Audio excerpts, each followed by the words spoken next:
The following show contains adult content. It's not our intent to offend anyone, but we want to inform you that if you are a child under the age of 18 or get offended easily, this next show may not be for you. The content, opinions, and subject matter of these shows are solely the choice of your show hosts and their guests, and not those of the Entertainment Network or any affiliated stations. Any comments or inquiries should be directed to those show hosts. Thank you for listening.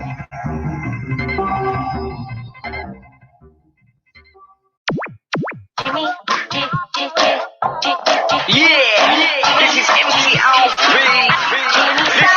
Listen, saw you sitting down and designing. Why every man never thinking, what are we gonna be wearing? Yo, I'm a Liverpool MC. Can't test me, big up the girls inside the party. Let's get down to crazy Jimmy. Big up myself to known as Alfie, the one and only, the Turkish MC. Always love the clothes of Jimmy. Bitch, I'm your wanna be. Jimmy Star, new celebrity. Hello. What's up, everybody? Welcome to the Jimmy Star Show with Ron Russell, bringing you the good times in music, fashion, pop culture, and entertainment. We got a great show for you guys today. It's going to be a lot of fun. Before we get started, there's tons of people in the chat room, and we got to say hi to everybody. Let's start off with saying hello to my cool, outrageous man about town co-host, Mr. Ron Russell. Hey, baby, look who I've got. I've got Astro. He wants to be on this show so bad. Everybody wants to do our show. That's why so many people are imitating it all over. There are more talk shows now by people who are nobodies than ever before. Talent is gone. Nice. I don't care. Anybody now can do a talk show. Just get online and then put it on YouTube, and you got a talk show. There you go. What's up? So what's going on, everybody? We got a chat room full of people. Let's say some highs. Dave Hughes is in the chat room. Hey, Davey! Teresa Sabin, marketing and promotions. Hello, Teresa. Ladylike Music. Cindy is in the chat room. Anton Country Super. Anton from Australia is in the chat room. Eileen Shapiro is in the chat room. What's Eileen up, Shapiro, the new blonde. No more multicolored hair. Now she's a sexy blonde bombshell. There you go. Backpack John is in the chat room. They said they like our shirts. These are Jimmy Star shirts from back in the day when I was doing clothing design, you guys. And they're one of a kind. They're Asian or Oriental shirts, and we're wearing them in honor of our guest, Suwon, who I'm so excited about. I've been waiting weeks for her to come on. I kept saying, Jimmy, when is Sue coming on? When is Sue coming on? She's probably one of the most fascinating women you will ever meet or know or hear about. And I'm sure today she's going to give us all the questions, all the answers to all of my questions that I ask. My questions are not going to be the usual boring, crappy questions. As always, they will be questions that you want to know the answers. They all say that they love her. We also have Kenny Wilkerson coming on from the rock group Nova Rex, who's got a brand new book out called Rockin' Recipes for Autism, Volume 1. Where he has the biggest music stars in the world doing their own recipes. It's a very cool book. And so we're going to have a really good, fun show for you guys today. And Astro's running around, which makes me nervous, but okay. That's okay. Astro's too little to knock over any equipment. I hope so. He's absolutely too little. And he'll be in my lap in a minute. Oh, Paul Zest is in there too. So what's up, Paul? How you doing from Zest Radio? Yeah. Hey, Paul. Oh, excuse me. I just had a cough. Was I ever on your show, Paul? No. How come? Because he doesn't do interviews on his show. It's like a music show. They play music. I can sing naked. You can sing, though. I could sing naked. That gets an audience sometimes. That's just hilarious. Nursing home old ladies love to watch me sing naked. So everything is, he says, thank you. Everything is good, you guys. Hope everybody's doing well. Hope everybody's weather is nice. We're in the desert. It's about 110, I think, today. It's going to be hot. No. It's 108. 100. Okay. Don't make it hotter than what it's for crying out loud. I'm surviving sunstroke. I had sunstroke last week. I didn't want to tell anybody, but when I did last Wednesday's show, I was comatose. Maybe you noticed it, that my body was like, I was answering questions like this. Sunstroke is a very serious thing. And I had no idea I had sunstroke. I just thought I was dying and it was my time to go. You lose all your energy. You are lethargic. You are dizzy. You can't concentrate. You forget everything. The brain has been boiled in the solutions that it's in. Eileen says it's 73 and sunny in New York. That's not what Teresa said this morning. My friend Terry Vecchio said it was crappy. Okay. I don't know, maybe, and she only lives 10 minutes from Terry. So how come she's got beautiful weather and Terry didn't? I don't know. Maybe Eileen makes up things. Maybe Terry makes up things. No, Terry was bitching about it. She was complaining about it. But Eileen, she's a New Yorker, and California can never be better than New York. So it's kind of that little war that goes on. I say it's wonderful here. It's wonderful in New York. Meanwhile, New York had a snowstorm, 30 Eileen said it feet was of- cloudy. She says it's cloudy this morning. It was cloudy this morning. Yeah, that's what Terry said. So there you go, Eileen. Are you still blonde? Eileen. Oh, B. Claudia joined us too from Germany. Hey, B. How you doing? Nice Hey, to see you. B. But getting back to Eileen, are you still blonde? Eileen, like Ron really likes the blonde hair that we. Yes, she says. Yeah, I think I you don't know look. where did we see her that she was blonde? How did we see her? Well, she was coming out of the shower naked, and I said, "Oh my God, she doesn't have a snatch patch to match." So we have to now tell her to bleach her pubes blonde so that she looks like a natural blonde. Oh, Nick is here too. Hey, Nick, how you doing? Nick is B. Claudia's son who's visiting. Hey, Nick. There you go. You gotta like love it all. Hope everybody's doing well. Hope everybody's like watching cool things on television. There's so much stuff. Netflix is coming out with new stuff all the time. I can never believe the things that are in the top 10. To me, they're like the worst shows ever. But America watches a lot of terrible shows, and I don't like any of them. And did anybody watch the thing? I forgot the name of it, so I'm not even gonna bring it up because I won't remember the name of it. Isn't that terrible? I'm getting old. We're old. Meanwhile, I'm upset. Not because they changed the name of the Aunt Jemima pancakes. I mean, I'm a pancake freak. Syrup, too. And the syrup. I love Aunt Jemima pancake mix. It's the only kind I've ever used since I was a kid. Yes, I could relate to the idea that there was a slave once on it with a bandana with polka dots.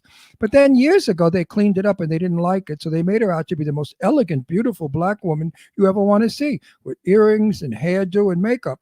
And she looks nothing like a slave. She looks more like the president's wife. So I don't understand why they got rid of Aunt Jemima. Get rid of the name, maybe, Aunt Jemima. Well, that sounds kind of southerny. But don't get rid of the pancake mix because I love... No, they're going to change the name. Oh, good. You got me nervous. I don't know what they're changing it to, I though. only... When I'm Jimmy will tell you when we go out to dinner, he loves and pancakes. Jimmy is out to spend a lot of money. Jimmy has moments where he spends a ton of money. So I He take him to takes me to IHOP. IHOP, and I get the senior 55 and over, the 2x2x2. It's like $4.98, and I get 3 pancakes, 2 bacons, and 2 eggs, and a cup of coffee. And I'm really happy with pancakes. But please don't take away my pancake mix. I'll be very unhappy. And the syrup, because that's the syrup we use too. Yeah, I use the sugar-free syrup. I eat pancakes for dinner sometimes. I've always been a pancake Said freak. I splurge. Yeah, he splurges. He spends a lot, and he tips well, though. He tips bigger than the bill. But no, seriously, he's cheap. He's got money, but he don't like to blow it. Jimmy says if you go out to dinner and you spend $300-400 on a dinner, the next day it's gone. But if you buy an action figure for $300, you can enjoy it for the rest of your life. And in 5 years, it'll be worth $900. So that's Jimmy Star. Jimmy Star is like his dad. When I met his dad for the first time, his father said, we're going out to a steakhouse for steak dinner. Never asking me if I ate steak. I hate red meat. I try never to eat red meat. So we went to a steakhouse, and everyone ordered steak, and they ate their steaks like wolves. No conversation, just food's gone. And the old man stands up and he said, okay, let's go. He paid the check. I said, go where? We just got here. He said, I know, but I don't like to sit and chat. I said, but you didn't chat. All you did was eat. So what's that all about? Well, I learned henceforth going out to dinner with Jimmy's dad was really a nightmare because you didn't get conversation. But he didn't really like to talk. No, he didn't like to talk. He went in the rest. Well, Jimmy's the same way. I said to Jimmy, there's going out to eat and there's going out to dine. In my earlier years living in New York, I only dined in the best restaurants there were. I mean, the top name restaurants of the day, because that's where we went for the greatest food, the most beautiful service, violin music, flowers, chandeliers, white tablecloth, waiters dressed to the nines, looking magnificent. The food was served on china with flatware, crystal glasses, and the whole dinner was $35. Okay. Today, it's $350,000 for a baked potato. They throw it at you on a Formica table with a plastic fork and say, hey, hurry up. We got to turn this table.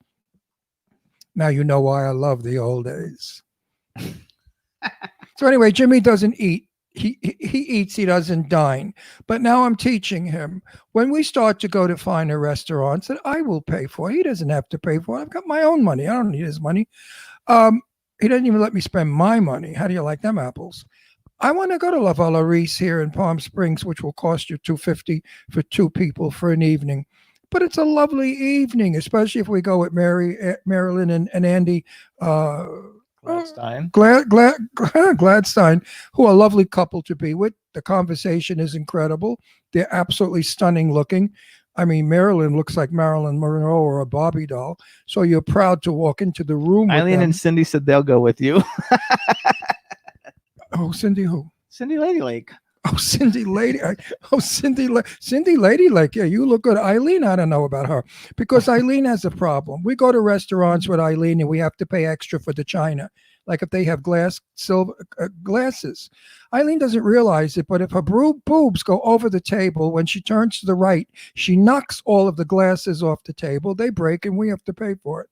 So maybe if she like restricted those bazooms a little and wore a tight bra, we might be able to go out and eat without her destroying the restaurant. That's funny. the truth. It's true, though. I am cheap and I do not like to spend a lot of money on food. Whereas I'm not cheap at all, and I don't like to be taken. Let's put it that way. I won't go to a restaurant that the food is inferior and the name is a big deal. And everybody loves it. They swear by it, especially an Italian restaurant. Oh, Ron. We can't go to Italian restaurants. Oh, Ron, you've got to go to this restaurant. It's Italian food. It's like your mother made it. Well, I went there and I agreed. I said, yes, my mother made that food when she was fighting with my father and she hated him. So she put a lot of poison in the food so he'd have diarrhea for 3 days.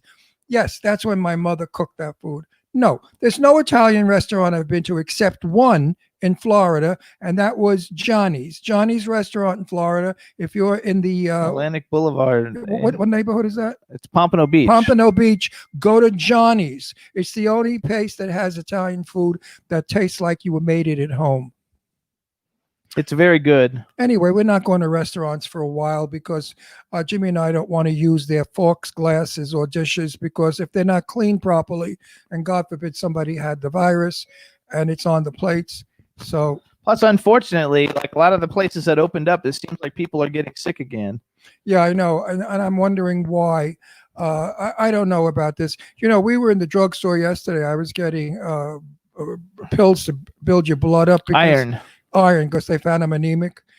Sure, at my age, I'm everything anemic. But anyway, a man was standing behind me without a mask. He didn't even have a mask in his hand. So I leaned forward very quietly and I said to the salesperson at the register, does your store require a mask? He said, yes, it does. I said, well, look over my shoulder. That gentleman does not have a mask. And if he has the virus and sneezes, I'm dead. So I'm here to protect my life. So the salesperson leaned over to the man and said, sir, there are masks behind you. Please buy one or leave the store. We wear a mask not to protect ourselves from the virus because the virus will get through the mask if somebody doesn't have a mask on and they blow snot in your face, okay? The mask is to stop us from giving it to people because if you cough, the spit gets caught in the mask and it doesn't fly the 10 feet that it should go. So wearing a mask is to prevent your fellow man from being ill. Some people are not regarding that as important. Okay, everybody. So what we're going to do now, because our guest, they say, is here in the waiting area, which is so cool. So we're going to bring her on, make sure we can hear, and then we'll make an introduction. Let's go ahead and bring her in, Rebel. It's only me. Hey, Freya, how you doing? Hi, I'm good. She's coming up the stairs in just a second, but I wanted you to know that we're here, or I'm here. Yeah, I was going to say you don't look Asian. No, I am. No, I'm really black. Hey, you guys, watch those jokes, honey. You'll crucify you. Hey, this is Freya. You guys, ain't worried about it. We love Freya. We met her at the Suwon Oscar Gala. She was fabulous. We work with her. She's just the most wonderful person on the planet. She's my new intrigue. Precious baby. Oh no! Wait till I grab it. Not you. I'm not. You're not my intrigue. No, you're far from my intrigue. Get out of here. You're just another white woman with blonde hair and blue eyes. You're common as dirt. But no, I want whatever. Yeah. Suwon. She absolutely is my dragon lady, my exciting woman. I think she's out of this world. She is totally, completely a fantasy. I think she's we'll talk about it when she comes in. Get her ass up here. Hey, Susie, let's go. Move it. Yeah, she's moving up. Hey, let me text her. Here we go. Oy vey. Here we go. Oy vey is me. So you're Jewish. Now I like you better. Well, I'm from New York, so you should be Jewish if you're That's from right. If you're not Jewish from New York or Brooklyn, kill yourself. Well, I think you're a Come sweetie. on, Sue. You're a sweetie. Oh my God. We're YouTube, babe. Yeah, we've been doing this house, guys. So forgive us being a few minutes late. It's insane, but come on. She has to make a grand entrance. Well, she already looked great. I said, get your makeup on this morning. Look at me. I'm like a fucking contractor. Oh my God. Jesus God. But you know something? You know What? something? You probably get men to fall in love with you and not just want you for your body. You know, some women only get laid and they don't get married. I bet you guys that meet you, or girls, whatever your sexuality is, I bet whoever meets you falls in love with you because you have such an outrageous energy level and light that goes out and a lovely laughing charm. Oh, thank you. Hey, Freya, real quick, you don't have a little set of headphones, do you, by any chance? Like those little ones that come with an iPhone or anything? No, that would be easy. We have a lot of echo. That's all right. I don't know. Where is Sue? Get Sue up here. Jesus, I told her it's 4:15. All right, let me call her again. I'm sorry, guys. No, give me a number. I'll call her. She'll get up here in a second. Here, let me call her so she doesn't have a nervous breakdown. Come on. Tell her to get here now, or I'm going to expose her as being a man. Maybe we need to turn the volume down a little bit. I'll do her show. I'm going to tell her I'm going to do her show first. She'll be here. Tell her Ron Russell's going to tell the world you're really a man. Oh, shit. Jeez. It is. Well, don't tell her you got any echo because she'll flip out. You know what, though? Maybe turn the volume down a little teeny bit on your side. Turn the volume down a little bit. Because you're a loudmouth New Yorker. Just make it a little bit less so that way we won't get the reverb. I forgot all about you, but now that I see you, I can't wait to see you again. I really enjoy you. I think you're a hell of a broad. You're really Thank fun. you. Thank you. Fun. I look forward to the next event. Is Sue still going to have that big birthday party at Malibu? Uh-oh. Oh, we lost. Uh-oh. Well, on your camera, not mine. Look. I know this is a delay, so it comes back. We'll be back with her in a minute, you guys. She left, so somehow she locked herself out of it, according to Rebel, and hopefully we get her to turn it down some. I didn't even think about the headphone thing. There we go. Hey, she's back. Yeah, and she's coming up the stairs. Okay, good. She's been coming up those stairs forever. Okay, Freya. Thank you, Freya, too, for all right, we love you. Love you too. Here she is. All right, everybody. All right. Yay, she's making her entrance. Here she is. Lovely Miss America. Here she is. Hey, how are you guys? I'm good. I'm very good. Did you know I've fallen in love with you and I'm gay? Well, you're not the only one. I've had a lot of gay admirers and boyfriends, actually. And to tell you the truth, the first man I fell in love with, was gay. And I saw you at I didn't know it. I didn't know it at the time. It's really a cute story. Actually, it broke my heart. But he was the first artist that I met, and he was actually very instrumental in, basically he served as an inspirational model. Did you want me to talk about this on the air? We're on the air. We're on the air. Hang on. Don't talk about it. Don't talk Let me about make it an yet. intro. We have to do the intro, so when they edit it, it comes out. Okay. We have- But wait, I'll tell you my whole story. wait. You know, Oh, I've it got was questions. it was the first time I fell in Wait, love. wait. Stop. Listen. Let me introduce you, Debbie. Wait, I just Okay. want to say something. Sue. Yes. Betty Davis said in the movie, "Fasten your seatbelts. It's going to be a bumpy day." Well, I'm going to tell you, fasten your seatbelts, because my questions are going to be a very bumpy questions, and I All know right, you'll I'm answer. ready for you. I can take anything on. Okay, bring it on. Good. I love you more now. I love you the best. Okay, everybody. Okay. Now we want to welcome to the Jimmy Star Show with Ron Russell, one of the most iconic and legendary fashion designers on the planet. She's a wonderful person. We met her at her Oscar gala this year, which is one of the best Oscar parties that everybody wanted to attend. The fabulously wonderful Suwon. Hello and welcome to the show. Wow, Jimmy and Ron, I'm so honored to really be here. God, this is just really going to be so much fun, you know. Absolutely. So we have a chat room. First of all, you've met Ron because you danced with him at your Oscar gala. I don't know if you There remember. you go. Yeah, let's do it again.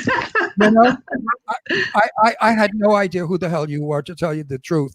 And Jimmy said, we're going to this Oscar party of Sue Wong's. And I said, who's Sue Wong? I know Susie Wong from the movie, but I don't know Sue Wong, whoever she is. And I went reluctantly. You know, I hate those affairs. And first off, I didn't see you for a while. Then suddenly you came towards me, and I thought to myself, oh my God, is she not the most exciting looking woman I've seen in centuries? She is exotic. Your exoticness, your beautiful exotic face. I named you the Dragon Lady because you came on like this magnificent woman, somebody from an ancient China figurine. And then I thought, wait, I'm not finished. And I thought you were a snob. Really? I thought, screw her. I'll just say hello and walk away. And then I began talking to you, and I loved you from that moment on. When you said to me, thank you. "It's so hot in here. I think I have a fever. I'm sick. I don't feel good." And I looked at you and I said, I think like something, and then we danced. And I have been following you forever. I have never researched any of our guests, and Jimmy will tell you that. But you, my darling, are so fucking interesting. Oh, are we allowed to use profanity on this program? Yeah, we curse our asses off. Yeah, you can say anything you want. I can let the four-letter words rip and fly. If Jimmy Star were young and sexy and handsome, I'd be fucking him on the show. But oh my God! You know, Jimmy and I are married. In case you didn't know, we're married 9 years. So hold on, before we get going. For how many years? 9. We've been married for 9 years. How many years? 9. Oh, that's sweet. 9 years. So we That's have a wonderful. we have a chat room filled. Several of the people in it, I think, we're even at your Oscar gala, celebrity friends of ours. But we have every country represented right now. So just say hi to everybody in the chat room. Hey, everybody. Welcome to the Suwon Hour, or whatever it's going to be today. And we're going to have a lot of fun. Also, too, let me remind Yes. you, right now you are live in every single country in the world, over 5 million. Wow. Over 5 Oh my million. God, 5 million people. Jesus, this is a huge show. Yeah, we're big shit. What you think you're coming on? Some Mickey Mouse show? Get out of here. We only have I tell Jimmy, don't bring crappy people on. Crappy people are boring. I only want exciting people on our show, and we only have great celebrities. Now, getting back to you, one question I'm dying to ask you. In knowing about you, I want to know, what magic pill did you take to go from being a poverty-stricken little girl who ate rat with her grandmother to being this iconic, outrageously successful, powerful woman? Where did you get it from? What did you do?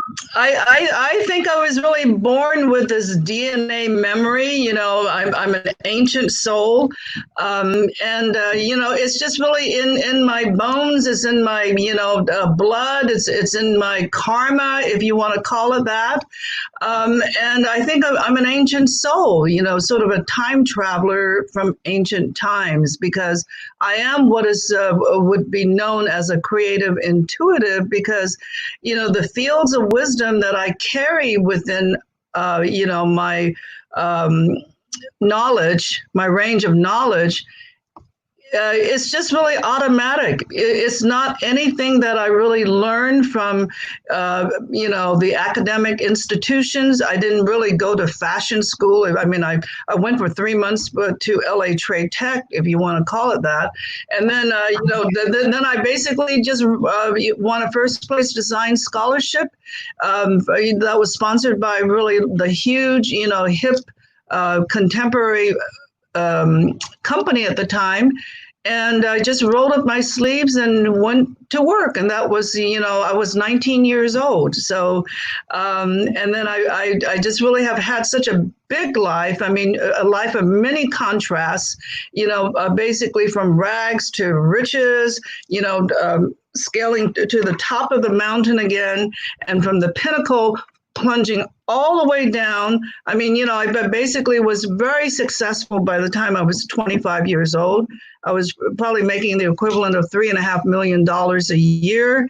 I had side-by-side mansions, 2 mansions in Malibu at the tip of Point Dume. I had a house on the waterfront in Hawaii. I had my first house in the Hollywood Hills that I bought when I was 22 years old. So, I've always been this really sort of like, I would say this overachiever. And I think in psychological terms, because I did go through 16 years of Jungian therapy. So if you really, think in terms of, don't laugh, that was about the best investment I ever made in myself. I believe it. That was terrific. So anyway, Carl Jung and Joseph Campbell, those are 2 of my favorite teachers from the 20th century. And they're all about consciousness, I mean, I think, people have the wrong idea of psychology. They think psychology, you go see a shrink because there's something wrong with you. No, you go and do the whole Jungian journey to really find out about yourself and about your place in the universe. And how you should really walk your journey through life. So it's really about the spiritual path and really learning all about yourself. So I went through that, but yes, I've had a very big life. It's been an epic life in a way. May I interrupt? Yes. So to do it in layman terms or street talk, Yes. you go by your gut instinct. Well, I'm going to really zoom into myself for a little bit. Yes, You can't see. Oh, thank you. You can't see because the light is blown out. But I actually have this, physical third eye right here, right in the middle of my forehead. And a Buddhist monk once said to me, you can see it? Okay. Yeah. So a Buddhist monk once told me that, if I had really this psychic eye directly in the middle of my forehead, I would really have been like a bodhisattva or a Kuan Yin. But since it's slightly off center, I still have a lot of shit to do in this lifetime. Well, I'm not quite there yet, I firmly believe that we are descendants of ancient aliens. I firmly believe that they came to this planet when we were not quite so human. And I believe that the aliens were Asian, because most of the aliens, if you look at them, they're tiny, they're slight. They don't look Asian, but there's a possibility. I swear that you could be a descendant of a great Asian lord who brought to us the knowledge that we have today. Because your culture in China, which I'm totally interested in, and I got news for you. If I had to redo my house, I'd either do it in Chinese or in Egyptian, because I love both those looks. And your home, by the way, I saw pictures of, I was dropping dead all over the place. I mean, Thank you. Oh, your home. absolutely. I could move in tomorrow, put on black silk pajamas, and I'm happy. Which home are you talking about, though, Ron? Because I have 3 of them. And Los Feliz The house. Cedars. He's Okay, so I have 3, houses, and they represent, 3 different paradigms, which is I call it body, mind, and spirit. So the Cedars, which is this really glorious historical Hollywood home that was really created in the 1920s by this visionary artist by the name of Maurice Tournier, who came here from France, in the early 20s. He also worked for MGM as a screenwriter and a movie director. And he was the one who created or he directed the original black and white silent version of Last of the Mohicans, So he created this incredible palace. I mean, that's the only way to really describe the Cedars. You decorated it. And my favorite room in the whole house is the red room. I love the exotic Jimi Hendrix room, the Moroccan room. Is that the one you're talking about? Yes, it's absolutely. Or there's another one that's also red. It's the original master, and that's called the Rococo room. So I think it's the Rococo. This one had all the panel doors, the beautiful woodwork doors. Yes.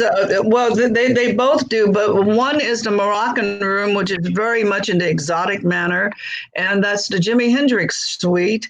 And I decided to do that in period 1920s Moroccan, which was also a signature style of the 1920s, as a homage to both Jimi Hendrix, who lived there, and also to my own sort of bohemian past, because I was really a flower child, artistic bohemian living on Venice Beach, eons ago when, that whole movement was there. And that's why I really got my start too, in a way. After I worked, I did this stint for Arpegia, I decided I wanted to be an independent and I really didn't want a 9-to-5 job. So I started my own one-of-a-kind boutique stores where I really designed one-of-a-kind originals. And then they were really hung, suspended, from the ceiling to really create this sort of installation art style. So, I did that for a while. And then I had another shop called Sphinx on La Cienega Boulevard in West Hollywood. And this was the, special period of these very highly eclectic and individualistic, but beautiful boutique stores. I mean, I was one of the very few people, early people into antique clothing, which I used to buy by the pound, and it was $3 a pound, if you guys can imagine that, way back when. And, for $3 a pound, we got these fabulous, things from the 1920s, 1930s, 1940s. And so I would extract all the beautiful elements like, the jet beading or the appliques or the soutache. And and of course, all of these elements and embellishments later on became my signature style, which were really made out of, made from mainland China, where they still had all the beautiful handwork. So let me take you there. Yeah. I have been to many fashion Yes. shows. I'm a New Yorker, okay? And I've been in the business 58 years. I'm 80 years old. So I've seen a lot of stuff in my day. I have been to many fashion shows. I thought yours would be another ball like the rest of them. Suddenly out came 6 foot, 2 pound women, skinny as can be, as gorgeous as could be, wearing every single bangle, bead, gorgeous white, off-white Feathers. feathers.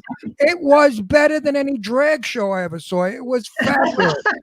And I heard Jimmy used to design costumes too. So did you enjoy the shirt we're wearing right now? We're wearing in honor of you. These are cool Oriental shirts. See, I have Oriental. Wow, I love them. So we did this in honor of you. These were Jimmy Star shirts from many years ago. Are they the Eisenhower era? Getting back to your girls, the models didn't quit. They kept coming and changing and coming. All 1920 Art Deco, up to date. I don't know what the hell period it was, but it was drop dead.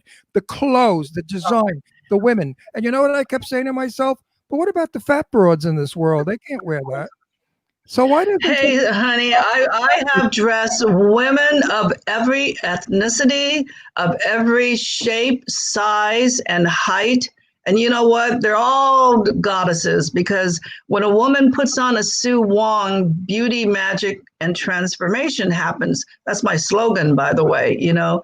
And in my work on a philosophical level, I basically, you know, like honor the goddess element in every single woman.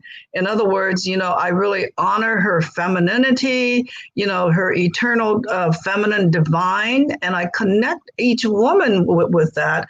And when she puts on a Suwon, she's magically transformed into her own goddess. So I really honor that goddess element in all women, you know, basically throughout my whole career. And that's why I'm very popular with the ladies, you know, who wear my clothes. And I'm popular with their husbands, boyfriends, lovers, whatever, because they love seeing their ladies all done up in my clothes. Okay, so Yes. how are you priced? Where do you go from where to where on your pricing?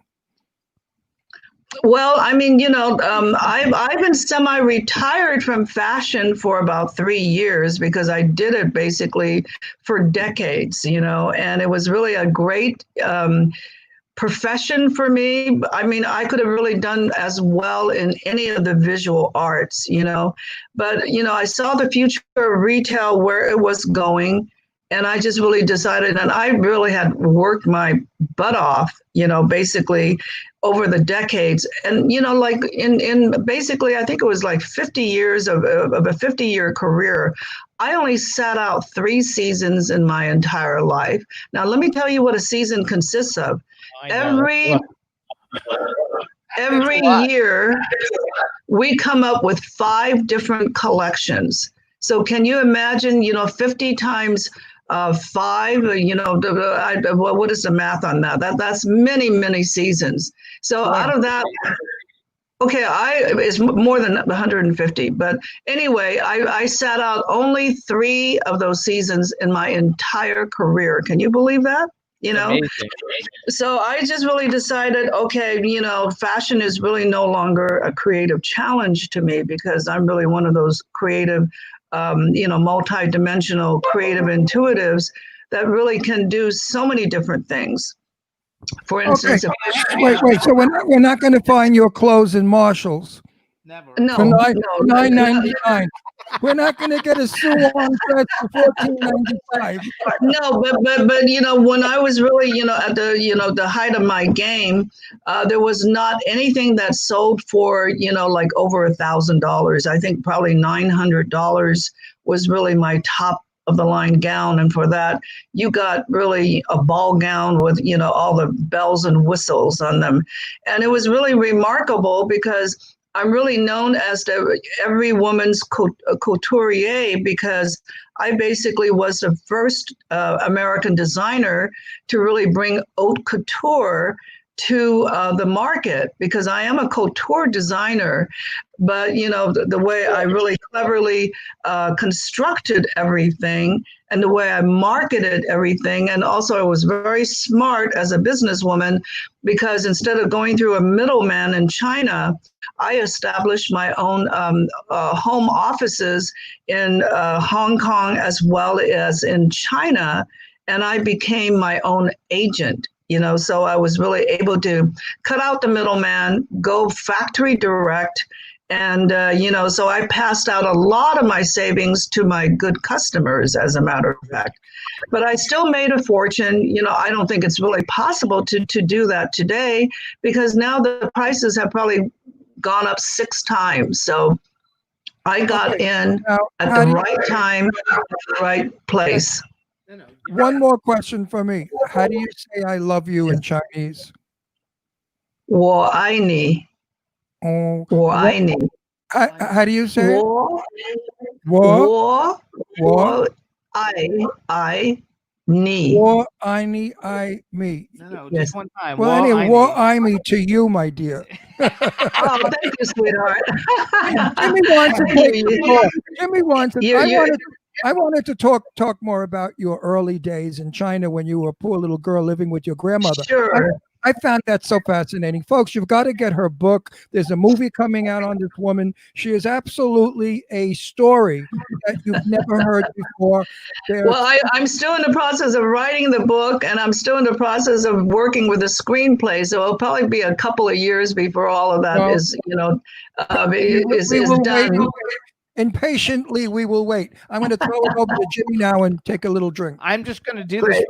First of all, there's a few people. I know everybody is warned because when we mentioned you were coming on, a lot of our Hollywood friends all mentioned, oh my God, I love her dresses. I've worn her dresses. But a few of the people that you have dressed that everybody on the planet knows, Anne Hathaway, Jessica Biel, Minnie Driver, Tyra Banks, Taylor Swift. I mean, they're like the biggest stars on the planet. There you go. Yes. I even dressed Kim Kardashian. There you go. Big enough for that fat ass. So I've dressed them all. And every time I go to like the Emmys or the Golden Globes or the Academy Award parties, whether it's for Fox or Harvey Weinstein back in the old days before he got arrested. But anyway, I used to go too. I knew Harvey for years. But anyway, I would go to these Oscar parties or Golden Globe parties, and I would see reams of people wearing my stuff.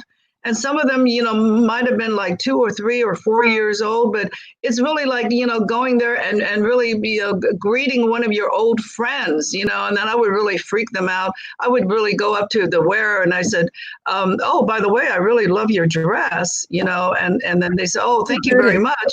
And then I would say, well, by the way, I'm the designer. What? Right. You're Suwon? Right. I love it. So then I know, so you guys, I want to go back to the Cedars for a minute, but Yes. Sue is launching Sure. a new company, Suwon Signature Designer Homes and Hotels, and the Cedars is one of her houses. You guys, it was built in the 1920s. It's a historical Hollywood palazzo. In the 60s, it was a famed rock palace. It was featured in Sunset Boulevard Yes. and Easy Rider. I just want to give a list of some of the people who have stayed there over the years. Because Yeah, well, let me tell you really briefly about the history real quickly. So it was conceived by Maurice Tournier, this French visionary artist, and he created this really masterpiece. It's really a work of art. There is no home in Hollywood like it. I mean, give me a break. Angelina Jolie bought the Cecil B. DeMille mansion, over in Laughlin Park, which is only about 5 minutes away from here. She paid $25 million for it. It doesn't hold a matchstick next to the Roman candle of the Cedars, let me tell you, because there was not one bit of period detail or anything. I've got ceilings that are works of art. I have decoupage. The entryway is a 38-foot tower. It's all with decoupage and gilded angels. I have this living room, ballroom, which is about 2,000 square feet, and it has magnificent stencil painted beams. I've got the Howard Hughes, room, which is a solarium. So anyway, it's also known as the Norma Talmadge estate. So I'm sure you guys are really familiar with this movie. It was a 1949 or 1950 Billy Wilder classic called Sunset Boulevard, Yes. where she really uttered those immortal line, "Mr. DeMille, I'm ready for my close-up." Remember that movie? Absolutely. Well, Norma that Gloria Swanson playing Norma Desmond. Gloria Swanson was a girlfriend of my mother's. I met Gloria Swanson when I was about 7 years old, and she was the tiniest. I thought she was marvelous in this movie. She was but in person, she was so theater. In person, it was like, oh, darling, she was Norma Desmond for real. But my mother was Well, that's true. My mother was a silent movie. Oh, Jenny is that right? Jenny Gabriel. And going back to Wow. Angelina Jolie, That's I used to give amazing. her peanut butter and jelly sandwiches in my house because she was my daughter Deirdre's friend. They went to El Rodeo School when I lived in Beverly Hills. So now I'm happy that I know where Angie lives. I'm going to look her up because I've been trying to track her down. So now you think your house is better Yeah, than ours? Okay. she lives a stone's throw away from the Cedars. So, yeah. So anyway, it's also known as the Norma Talmadge estate, and Yeah. Norma Talmadge was Silent. married to Yeah. Joe Schenck, who founded, her husband Joe Schenck founded 20th Century Fox Studios. So they would entertain their best friends, Charlie Chaplin, Mary Pickford, and Douglas Fairbanks, in the Cedars. And then they went on to really form United Artists Pictures together. So, that was a really, quite a, coterie of friends there. And then after them, in comes Errol Flynn. And then in the early 30s, it became the home of Howard Hughes. So can you imagine Howard Hughes lived here? And then so he had this beautiful grand piano delivered. And the guy who delivered it was none other than a struggling young opera singer by the name of Mario Lanza. And then after that, it was Bela Lugosi, so he lived here at the height of his Count Dracula fame. And then decades later, Johnny Depp would live here because he was trying to vibe in on Bela Lugosi when he was doing that movie Ed Wood with Tim Burton. So Johnny Depp lived here for about a year, and I still get his, fan mail from all over the world, from Croatia, from South America, from Brazil, from the UK. It's just really amazing. And then in the 60s, it became this iconic rock palace. So let me tell you, these were no ordinary rockers who lived here. They were rock gods. They were iconic rock gods. So you had the likes of Jimi Hendrix. Remember that group called Love, in the 60s, LOVE, with Arthur Lee? So Arthur Lee lived here, and he brought in his best friend, Jimi Hendrix. So that's how come Jimi Hendrix got to live here. But before that, even the Rolling Stones lived here with Brian Jones. And then Jim Morrison lived here. And Janis Joplin used to this was her favorite place to really come and party, And then you had Bob Dylan was living here, Van Morrison was living here, Lou Reed and the Velvet Underground lived here. And you're going to appreciate this, Ron, because Eddie Warhol, who was a New Yorker, he was tied into the, Velvet Underground, and he was really good friends with Lou Reed. So when he would come to LA, he would stay here at the Cedars. So, and then they made another iconic. Wait, if I'm not mistaken, with this house, because you said Errol Flynn owned it, I've been in that house about 30 years ago. My friend Greta owned it. Did you know Greta, who owned that house? No, I don't. Not Greta Garbo. No. Greta was a heavy-set German woman. I won't use her last name. She may not like it. But she had a couple of artisans from Italy come in at the time to do a lot of work on it. And it was Errol Flynn's house. The story she told me was in the swimming pool dressing room, above the dressing room, there was a little glory hole where Errol Flynn would go. And Sophia Loren was in there changing her bathing suit, smelling her underarms.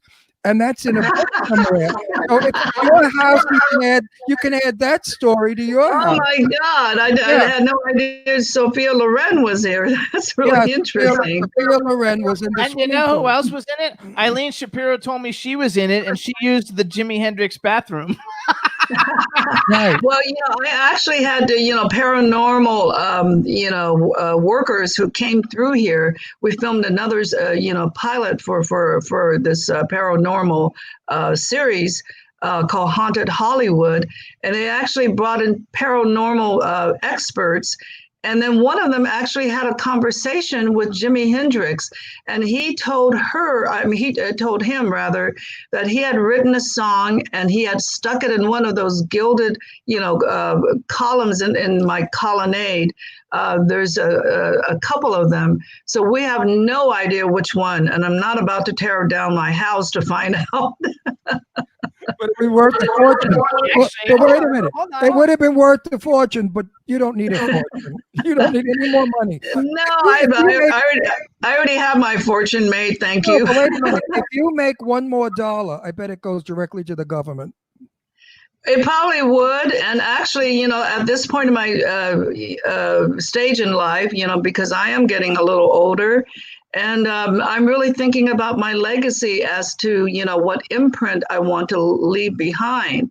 So I'm actually going to really be bequeathing the cedars in the future because I'm in the process, the very beginning stages of forming my Suwon Legacy Foundation. So I really want to bequeath it and as a living museum of art, basically, and of golden Hollywood history for future generations. Thank you. Thank you. And I also want to really start, an adjunct museum, either next to it or close to here. But I want to start the Suwon Fashion Museum and have these international, students be inspired to come here for work study. But, in the last 20 years or so, I basically archived over 11,000 of my favorite designs. So I showed about 70 designs at my Oscar party fashion show. So that's only 70 out of over 11,000. Can you imagine? Wow. The library, the vast library that I have. Your fingers must be sore from all that sewing. Well, I'm actually not a good technician, but I'm a I was very going to ask you, person. do you know how to run a sewing machine? I do, and I've sewn. Geez, I've been making my own clothes since I was 9 years old because, my parents were immigrants from China along with me, and I got really tired of really, wearing these funny China hand-stitched dresses that my mother would really buy a piece of remnant for 35 cents or something from J.J. Newberry's, and then she would patch up something ungodly for me to wear. And then so I'd really be going to school embarrassed as hell, when the other little girls wore these beautiful little organza dresses or whatever, and they were all so pretty and flirty, and mine were really like China style, So Yes, I got sick and tired of that crap. So I started to really go to, I went to J.J. Newberry's to really buy remnants, but with eyelet trim, and then I started to design my own clothes and started to sew them at age 9. So that's what really got me. So now you screwed them all because you bought JJ's.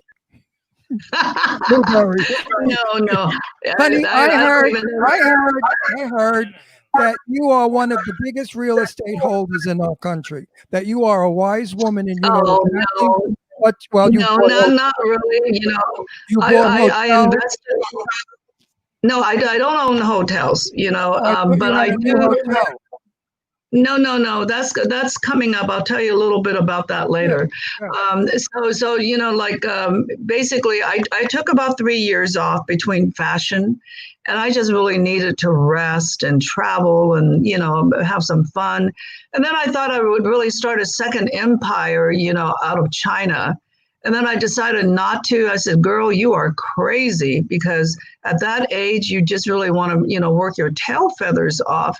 And I decided, no, I don't really need the approval from my dark father anymore, because don't forget, I'm such a driven human being.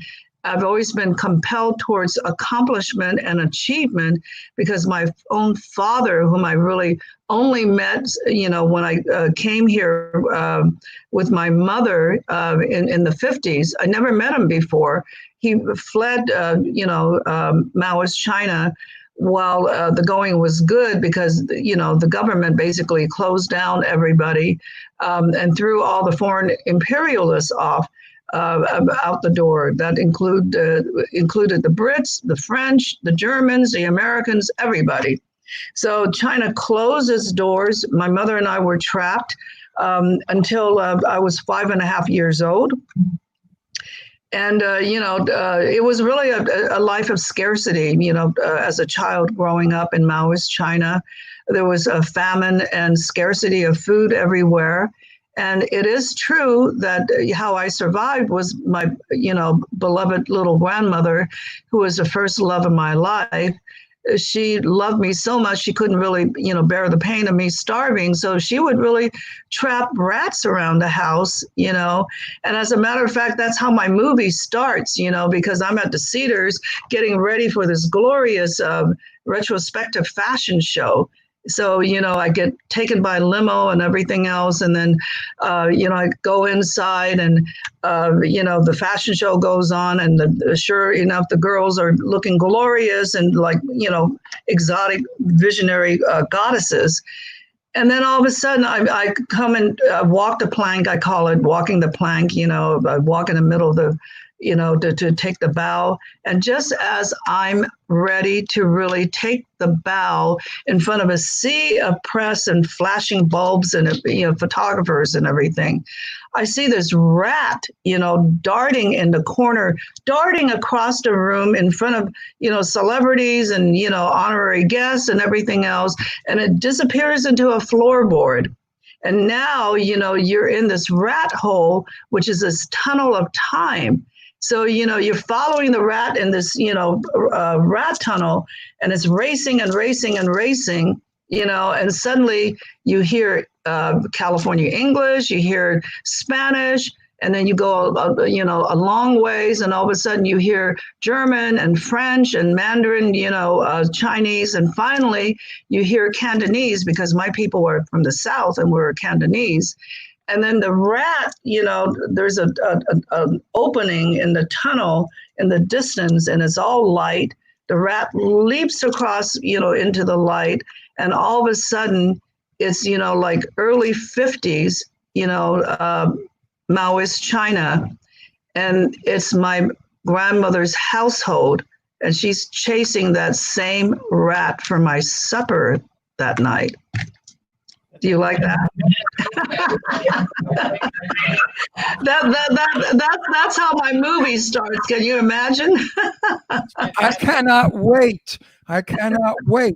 I want to know more about when you were a young girl, because I picture all of what you wrote. And, as I said, I've never researched a guest yet. I don't do that. I like to be spontaneous. But with you, I keep saying to Jimmy, when is she coming on? Next month. It's never coming on. I want to say before it goes anywhere else, this show, I don't blow smoke up anybody's ass. I'm famous for that. I'm 80 years old, Sue. I've earned the right to say whatever I want if it's good. Amen. Amen. Me too. I'm very direct. I'm about the most direct person that I know. Positive. I have never said this to anyone except Jane Russell, who was my dearest best friend in the world. We hung out. I met her in Sedona, Arizona years ago, about 30-something years ago. She's like my sister. I have never said this to anyone else, and I'm going to say it to you. I so want to be your friend. I so want to have lunch with you and listen. Absolutely. And listen to your stories and then report them. Because I'm a good storyteller, and not that they're lies, but you remember the movie with Ingrid Bergman when she played she played an English woman who went to China to help the people get out of the communists that were coming to kill them. I forgot. Tea and Sympathy, was it? I think a wonderful movie. Yes, and China has had an incredible history, it's a fascinating history. It's the history and the art of the Chinese art. First of all, I love China. That's another thing I was pissed off about. I got to your friggin' Academy Award thing. No Chinese food. I said, what is this? Actually, the Tagline Center is owned by, I think, Persians and Armenians. So we kind of had a little bit of a Middle Eastern flavor. You know what happened to me? I'm all dolled up looking like some Christmas faggot. And I'm waiting out. Wait a minute. I'm waiting now to get in the room. And a friend of mine comes over and she said, oh my God, the Slater's not here. Ron, would you slate everybody? So she throws the slate at me. And there I am slating all the people going on interview on the red carpet. So I got to miss the befores. I didn't get one egg roll, anything, and I understand there was some. Well, I'll make it up. I'll make it up to you. How's that? You Good. know, I was going to tell. Yes, Wait, my next question: do you cook? I do. And I'm not a bad chef, and it's all intuitive again. I don't follow recipes. I just really throw things together. I'm actually, you know, somewhat of a legendary hostess in this town of Hollywood. I throw these legendary parties, and everybody and his brother really wants to really come here. They've crashed my parties galore. They have even sold tickets to my New Year's Eve party for $350 a piece. Are you ready for that? No, Sue, invite Jimmy and I will cover all your parties, and we'll cover them the best. We don't use any nasty. Thank you. Well, there is going to be one coming up. So I was going to say, so I'm using the Cedars as my inspiration, but the Cedars really sits in the Hollywood Hills East, which is an enclave by the name of Los Feliz, if you're familiar with LA. I know it very well. Yes, and this is where all the, you know, movie stars, you know, Bogart and Bacall and, you know, Cecil B. DeMille, Charlie Chaplin, I mean, Gary Cooper, all of them lived here, you know, and of the filmmakers. So anyway, I bought this 1928 hacienda, you know, and I'm going to really be, well, not going to be, I'm right in the throes of it. I'm in the middle of it. I've owned this house for 2.5 weeks, and you ought to see, you know, my cohort, Freya Pruitt. We've done all kinds of things to it already. I'm redesigning the period wrought iron, you know, and stained glass, leaded glass, Spanish tiles, the, you know, Talavera tiles. I mean, it's going to be sensational. So when that is finished, I'm going to have a little housewarming party for the press.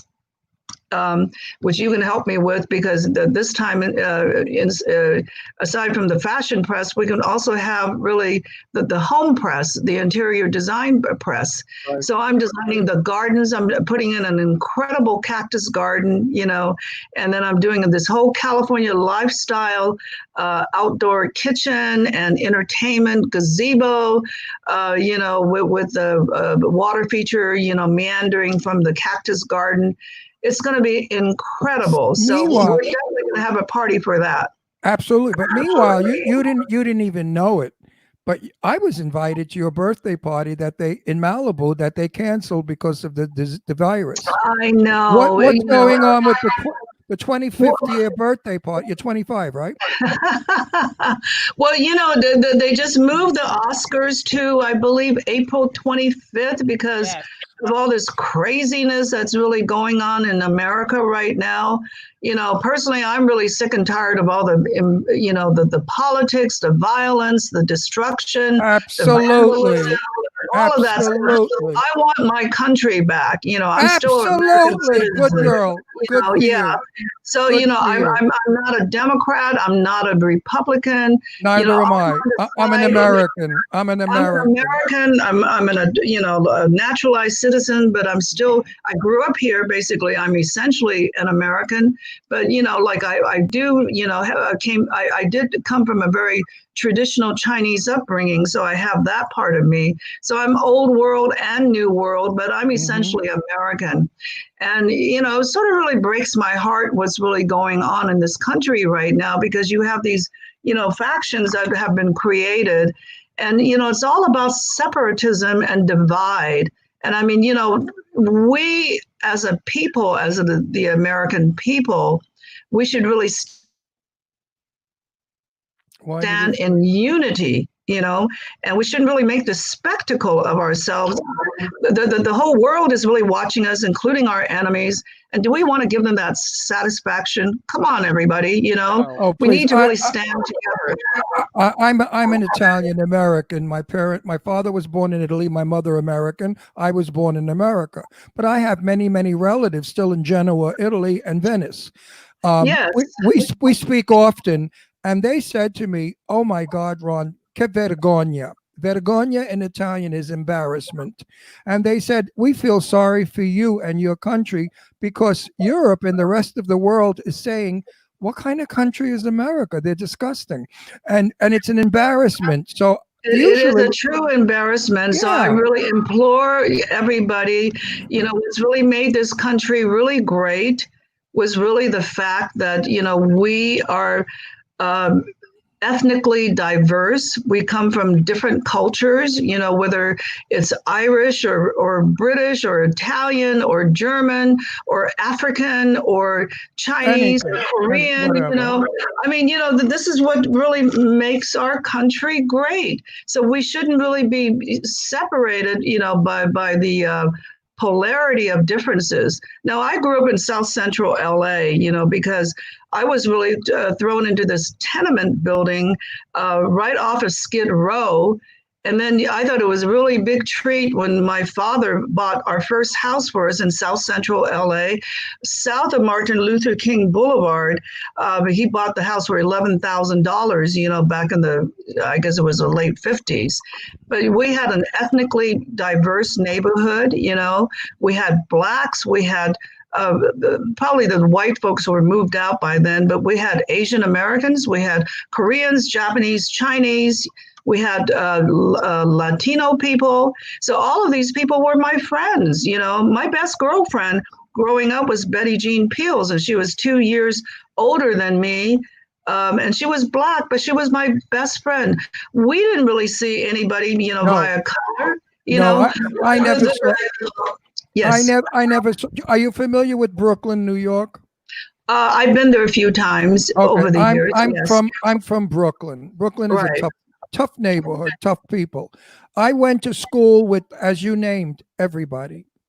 I never knew black, Chinese. I mean, these people were my Puerto Rican. I had the best Puerto Rican friends. They made fried bananas. I couldn't wait to go to their house and eat it.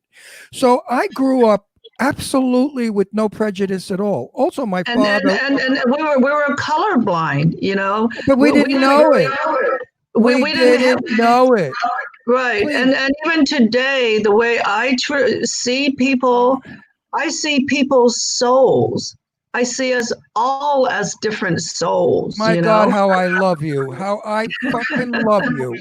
I absolutely love you. I think everything I found out about you is the truth. Everything I found out is the truth. You are. Thank you. You are absolutely an alien or some super goddess. No, you are.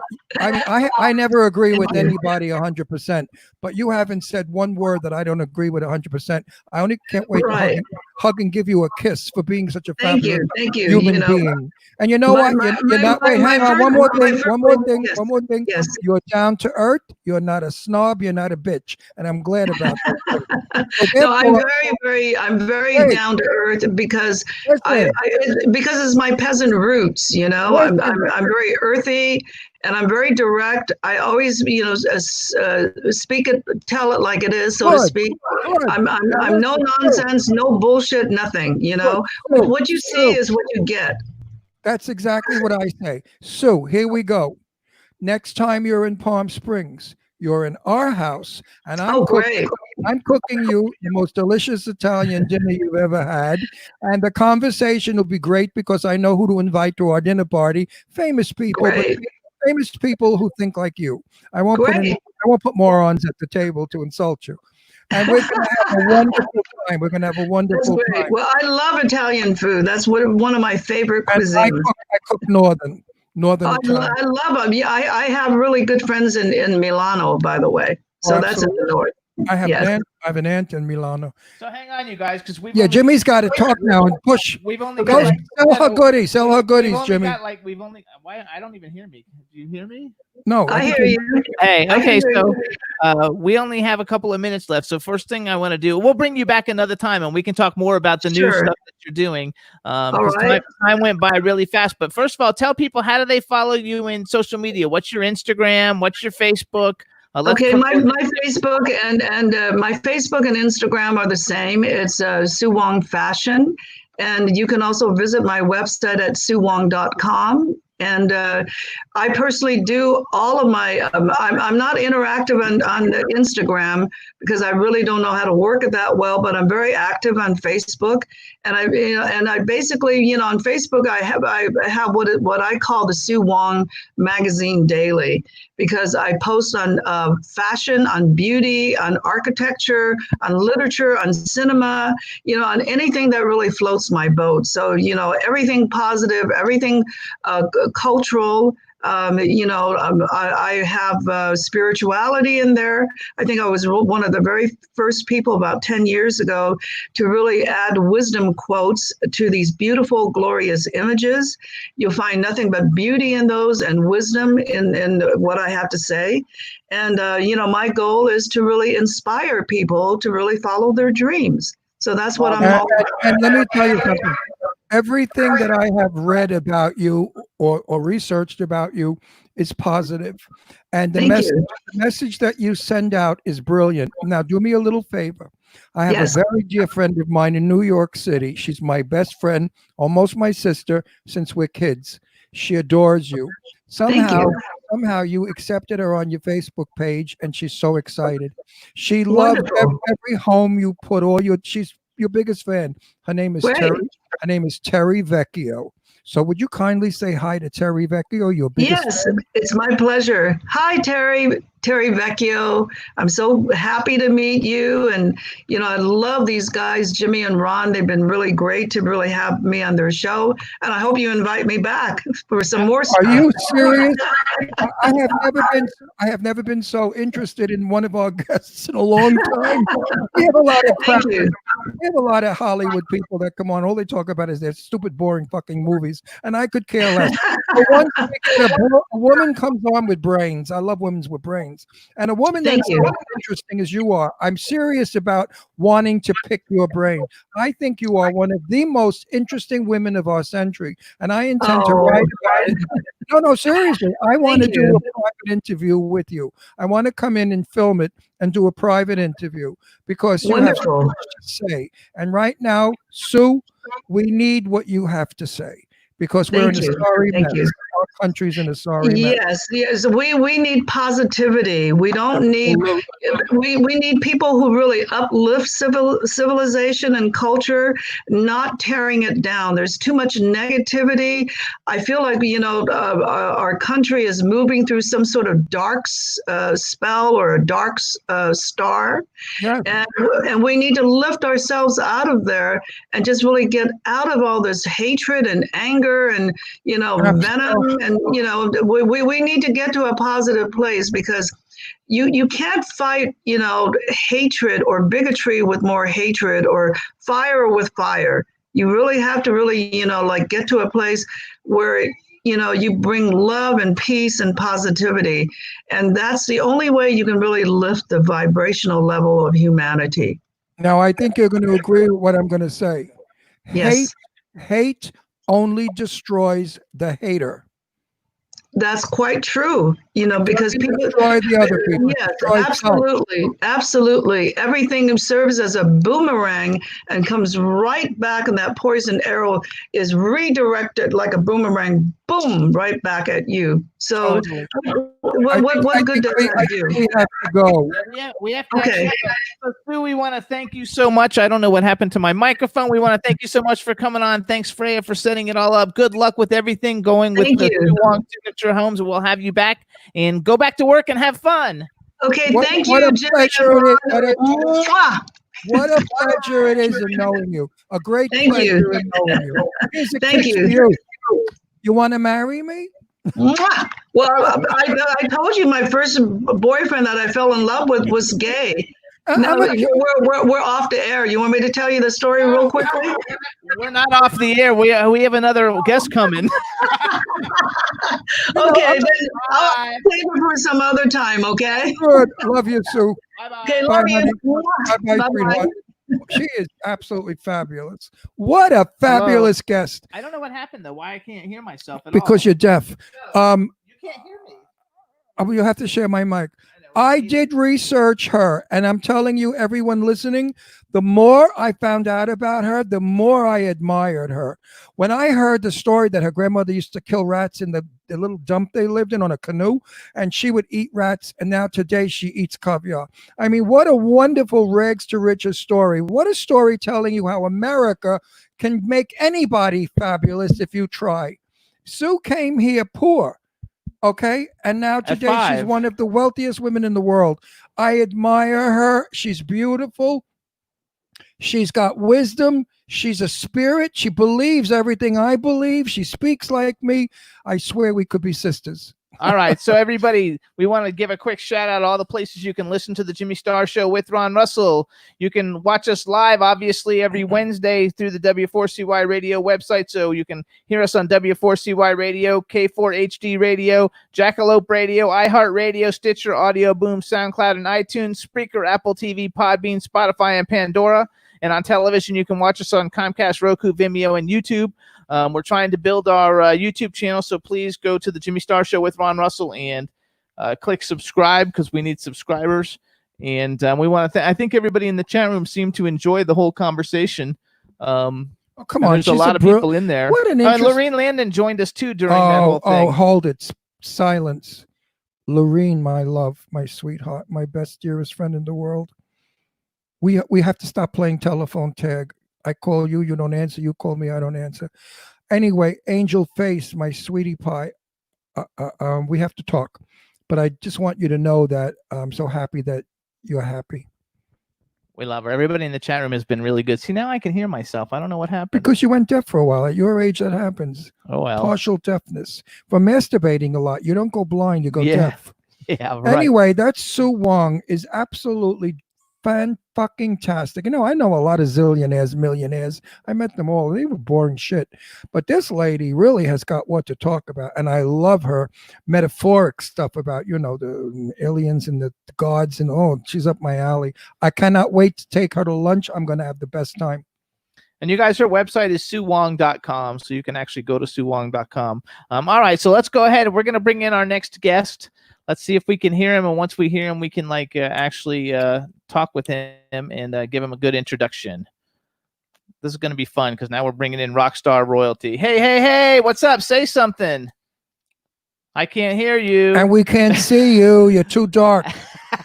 Lighten up and speak up before we smack you around the room. You got to hit your microphone because we can't hear you. So figure out how to go in and do your mic. And Kenny, you're too dark. We need more light. Hang on. He's putting on his glasses. There you go. He's working on it.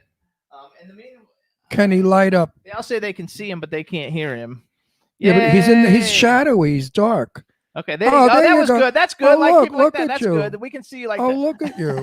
Oh, yeah. We still can't hear you though. Do something with your microphone. You might, when you enter the chat room, you have to check your mics. You might have to go out and enter again. I'm not sure. That's not you, right, Rebel? That's not you having it muted, right?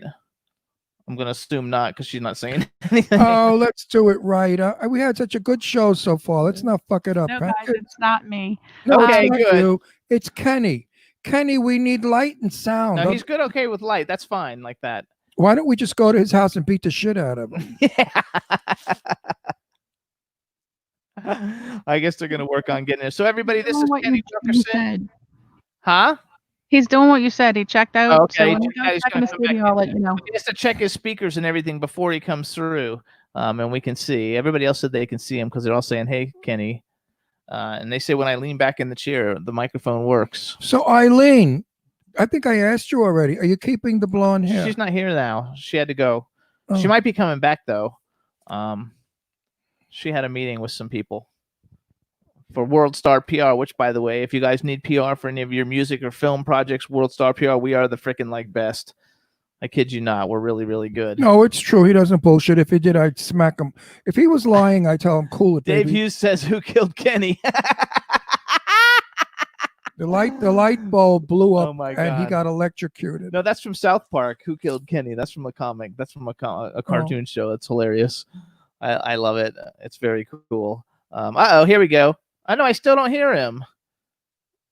How come we can't hear you? There's got to be a thing with the microphone. If you have an iPhone, Okay, Kenny, can you do me a favor and check the speakers on your computer itself Check the speakers on the computer itself. to make sure the microphone is not Make muted. sure the microphone is not muted or the volume is up.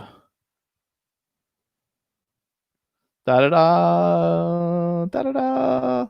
So Anton Country Super has a new song coming out next week, you guys. I'm just doing the chat room while we're waiting to try to get Kenny in here. Lady Like Music says we lost Kenny. Everybody's saying we lost Kenny. Hello, Kenny.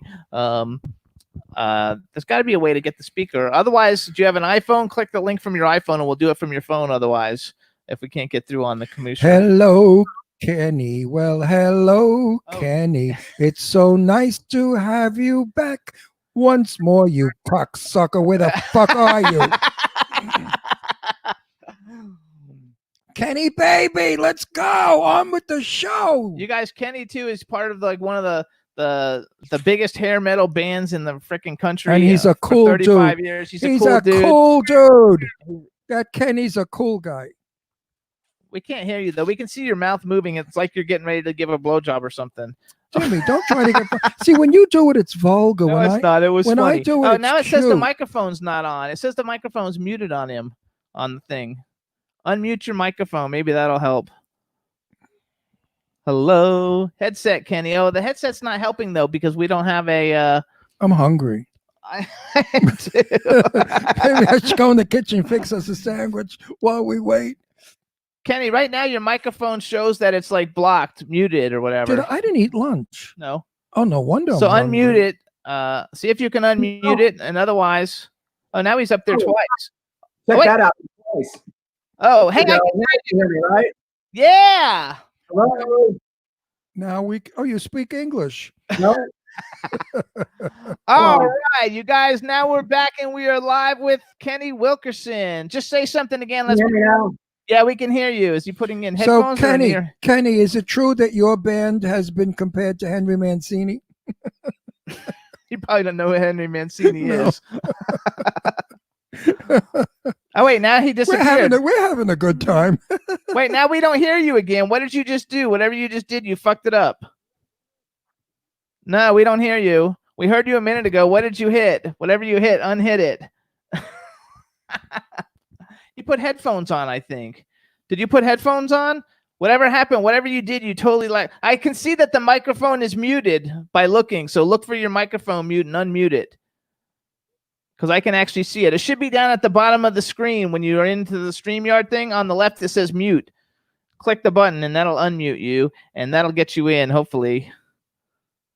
Okay, no, it's still there. I was looking at mine. I looked at my own. Holy. Okay, now talk. Oh, no, it's unmuted, but I still don't see you. What the hell did you do? I don't know. Maybe I should. I heard a bell. I heard a bell, too. I don't know what that was. Bells are ringing for me in my gown. No more Kenny. Now I see Mike muted. Oh, see, they can see the mic's muted, too. That's funny.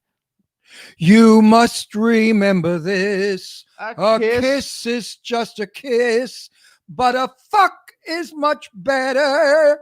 Holy shit. Right, Jimmy? I don't know. Kenny, They said he can write on a piece of paper.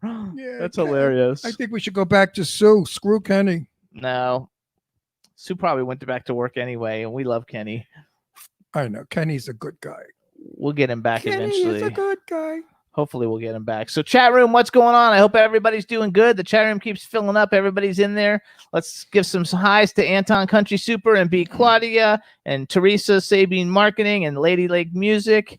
And hang on. Everybody out there that watched the Sue Wang interview that's on my page on Facebook, please go on now and make a comment about what you thought of our interview and Sue Wang. Go to Facebook. Come on, guys, help me out. Otherwise, people don't know what the frig we're doing. Actually, I retweeted us because we're live on Twitter right now. We're live on Twitter. Let's say there we are on Twitter. That's us on Twitter. There we are on Twitter.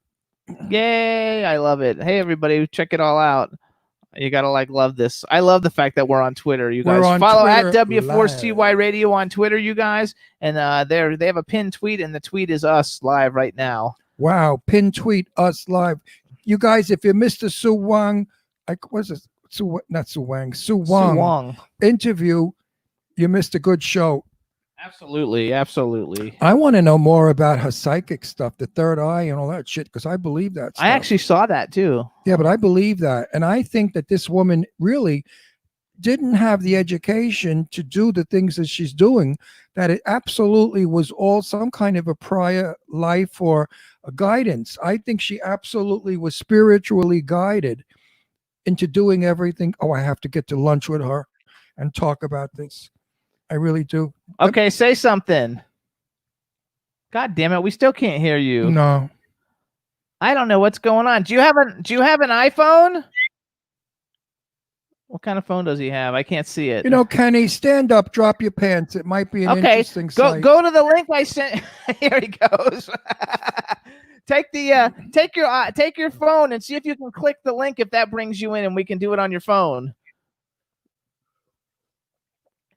See if you can find it all. Everybody, anyway, we're working on it, everybody. It's a live show, you guys. We've got Kenny Wilkerson from Nova Rex Rocks. Nova Rex. This Twitter is Nova Rex Rocks. And we don't know why we can't hear him. We heard him for a second, and then he disappeared on us. I'm starving. I'm going to go in the kitchen and get something. No, you're not. You only have. I'm hungry. I know, but the show, we only have 25 more minutes or so on the in show. In 25 anyway. minutes, I could be dead from starvation. Let's see. What's he saying? I don't know what he's saying. Can you hear me now? Oh, yeah. Oh, motherfucker, there you are. Oh, Jesus Christ. Headphones. Woo! All right, fuck those headphones. They're no good. Yeah. Oh, I love the star tattoos under your arm, though. Oh, thanks, man. It's rock and roll, baby. Woo! Meanwhile, you have a voice. I'm so happy. I thought you were mute. You got me sweating. Hey, live. How you guys doing? So what's going on in your boring, dull life? No, we're going to introduce him. Hey, everybody. Now we want to welcome to the Jimmy Star Show with Ron Russell, Kenny Wilkerson. Hello and welcome to the show. Hey. Sorry about that, guys. Live, man. It's live. Hey, I know you've had.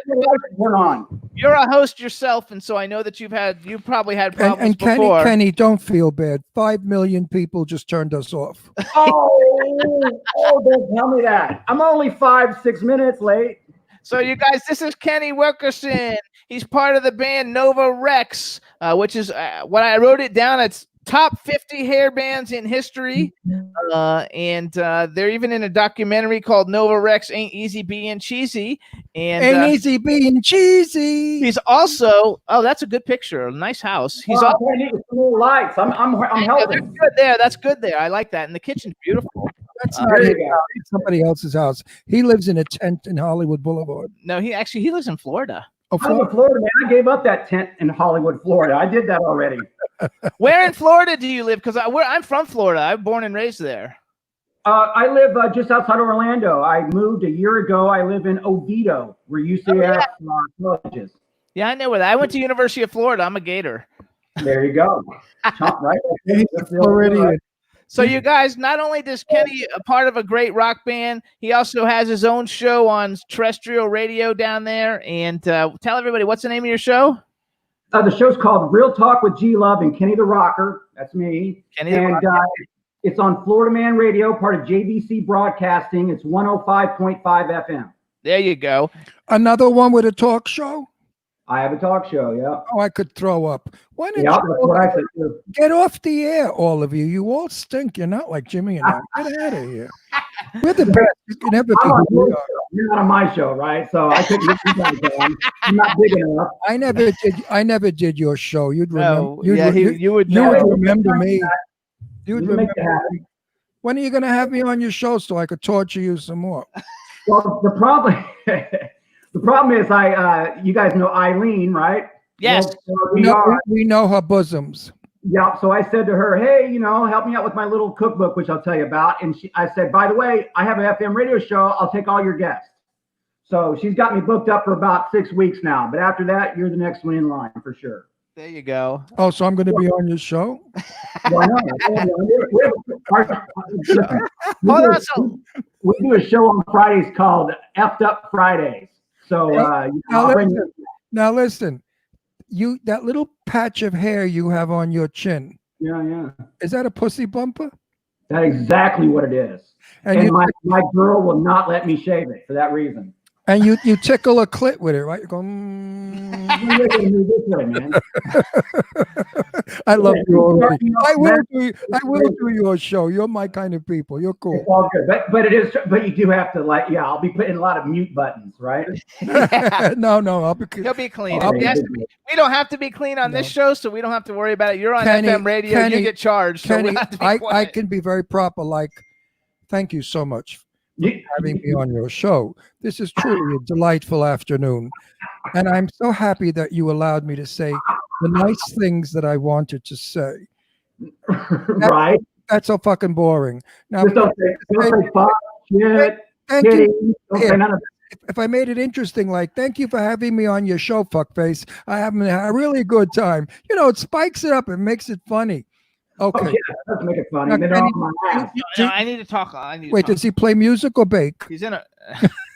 I'm baked right now. Whoa! He's, No, I'm kidding. no, he's in a great band called Nova Rex. So I went on YouTube today and watched. I went on YouTube today and watched all the Nova Rex videos, the ones from the 80s and then the ones you just released. You have one song called She's a Bitch or something. I loved it. She's a bitch. That's a good one. Yeah, a couple years ago. You wrote that for my ex-wife, right? That's what we say. Yeah, everybody's ex-wives. Yeah, for everybody. We put out a lyrical video last week or something. It's called Bosoms and Beer. Yeah, it was fun. So and you guys actually are really good. And I Googled it. You guys, they really are named. They VH1, I think, is the one named them the top 50 hair bands of all time. They are really, really good. Is it the same singer now that there was in the 80s, or is it a different singer? I have a different guy now. I'm still friends with that guy. That guy's name was Kevin Tetz, and he has a show. Well, he don't have a talk show. He has a show on Spike TV called Trucks. They do that like you got a half hour and they take a vehicle and retwist it or whatever. Yeah. He used to be on DIY. He's been doing that show. for years. What's that? I watched that He's show. so full of shit. No, I'm not full of shit. Where they redo trucks and cars and stuff. I love that. Yeah. I watch all of them, all the repair shows. So that's what he makes money now. So that's what he does. I'm still just rock and roll. So. You gotta love it. So one of the reasons, you guys, that we booked Kenny to come on the show is because he's done a very cool thing. He's put together a book. It's called Rockin' Recipes for Autism, Volume 1. And that's good. So what I did, go ahead. I was gonna say, so it's a recipes from your favorite rock stars. There's members and former members of Ozzy Osbourne, Whitesnake, Quiet Riot, Stone Sour, Warrant, Poison, Evanescence, Great White, Queensryche, Skid Row, Toto, Dokken, Nova Rex, which is his band, and probably more. And he put this thing together, and I'm really I have a lot of friends who have children with autism and stuff, so I think it's a very cool thing that you've done. There you go. Two very dear close friends that have autistic children. So tell us a little bit about it. Child. Well, what happened was, you were mentioning all the bands on the cover. There's 57 artists in the book. The book is 128 pages, full glossy. And it's actually pound. It's almost 2 pounds. It's like a damn textbook, coffee table book. But what happened was, like a pizza in there? Do you have a pizza in the book? Do I have a pizza in here? I actually do not have a pizza in here. You should put a pizza in the book so we can eat something while we read it. Right? No, like here's for instance, I know a lot of 80s rockers from that scene and playing on the road. And there's Frankie Benelli from Quiet Riot. Mm-hmm. And there's a lot of family recipes in here, little cute stories.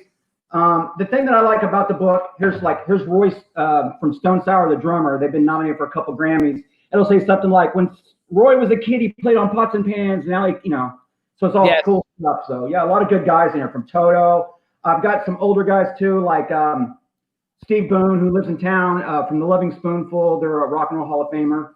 And then I got some younger bands like Palais Royale, but the majority of it's a bunch of 80s rockers that I grew up with. So. Okay, and so how did you come to put this book together, and how did you choose autism? Well, what happened was I again had a radio show on a different network a few years ago. Somebody gave me a recipe, one of these rockers I looked up to, kind of became a thing, so I started collecting them. And then when I was out on tour, I kept meeting this organization called We Rock for Autism. It's a 501c out of South Florida, and they do music therapy for kids. I've seen this guy a few times and signed stuff, autographed stuff, and then I actually sat down with him and asked him why he set up this organization. So then I became friends with him, I understood what he was doing, and so then I had the charity, because I'm not the charity, I'm just the book. And so I put them all together, had the charity, and then what started why autism is I have a son. He's 18 now, but it's my one and only kid, and he has autism. He has Asperger's, high functioning autism, but went through it all. Even to this day, he doesn't wear shoes because he don't like the way socks feel on his feet. Or he used to wash his hands so they would bleed. He just did weird little OCD kind of things and stuff. Schools had a hard time dealing with him. They don't know how to handle kids with autism. I homeschooled him for a few years. That was really rough because I don't know how to fucking do that kind of math now, And then it's a full-time job. You're going to school with him when you're homeschooled. Yes. I don't have the time. And then I sent him to the last couple of years of high school. I put him in a autistic school. And those kids, some of those kids are nonverbal. Some of them eat the same lunch every day. Autistic kids, and people, how they all have a little different quirky thing to them. Yes. And he was just there taking their lunch money, So, but that's really why. And I even asked him. I told him I was going to do this cookbook and asked him if he was good with it. And he said, "I'm fine." He didn't have a problem. I think it's a terrific cause. There's so many people who have family members who have autism, and I think it's super cool. And the way that you found a way to do it with what you love, rock and roll, is really cool too, because you found a way to tie two things together, one for a great cause, and that's also something that you appreciate. So do you have your own recipe in there? Did you put a recipe? I did. I have, we're talking about the documentaries and being cheesy. I call it Ain't Easy Being Cheesy Meatloaf. So I have a meatloaf recipe. He's in a documentary called Ain't Easy to Be Cheesy. Because, the people think hair metal bands are cheesy. They are. And so he made an Ain't Easy to Be Cheesy meatloaf, and that's his good. recipe. Ain't easy to be cheesy. Do you meatloaf. put ketchup in your meatloaf? Because a lot of people put ketchup in, and I don't like that. I did not. Good. That's very white trash that puts ketchup in a meatloaf. I don't like it. No, this has bacon and cheese in it. Yeah, that I would like. That's how you do it. You know what I do? I beat the chopped meat down to a big long piece. Then I put the cheese in it and I roll it. Right. And then when you slice it, it comes out like a beautiful pinwheel. The cheese is around the chopped meat and the onions and all the goodies. I haven't made that in a while. Actually, Eileen just joined our chat room, so say hi to Eileen and her boo. Eileen. There you go. Eileen had an emergency. Her bra strap broke and she smashed the camera. Yeah, so she had to come back. So she had to come back. So how do people get this book? Yeah, I was going to tell you. So back to the book. Again, with autism, 1 in 54 people, they say, in America have some form of autism. So it's really growing. A lot of people don't know how to handle it, how to deal with it. They're all different cases. As far as me, the cookbook, what I like about it, it's a 3-parter. If you happen to want to know what Steve Lukather from Toto cooks, and you happen to be a Toto fan, you'll buy the book. If you happen to like cookbooks, Paula Deen, Rachel Ray, all that kind of stuff, Martha Stewart, they don't really expire like music. Music usually has a little bit of a time shelf. Then with the next one, And if you just happen to know anybody that's in the autistic community and you want to help support autism, that's the book. Now, as far as getting the book, it's called Rockin' without a G, Rockin' Recipes for Autism.com, and everything you need to know is there. There's some flip pages, why I did the book, where the proceeds go, and it's got a couple of links of some recent press, which I'll put you guys up for sure. I'll just cut out the edit part where I couldn't get on. But I've done that before.